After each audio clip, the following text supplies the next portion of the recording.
শ্রীকৃষ্ণের দু পায়ে দুটো নূপুর ছিল, যা একটি ছোট এবং একটি বড়। কিন্তু কেন এমন হলো সেই গল্পই আজকে জানব।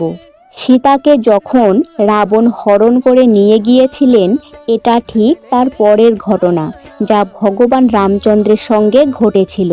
সীতাকে না দেখতে পেয়ে রাম যেখানে যেখানে সীতা যেত সব জায়গায় গিয়ে খুঁজে এসেছিলেন, কিন্তু তার স্ত্রী সীতাকে খুঁজে পেলেন না। তাই তিনি এক জায়গায় তার তীরধানিতে মাথা রেখে কাঁদছিলেন। তখনই তিনি একজনের আর্তনাদ শুনতে পেলেন, আর সঙ্গে সঙ্গে তিনি তার তীরধনুর কিছুটা দূরে তাকাতেই দেখলেন রক্ত বয়ে যাচ্ছে। তিনি তারপর তার তীরধনুর নিচে লক্ষ্য করলেন একটা ব্যাঙ, যাকে তিনি পিষে দিয়েছেন। তার তীরধনুর দিয়ে তিনি সেই ব্যাঙটাকে দেখে সঙ্গে সঙ্গে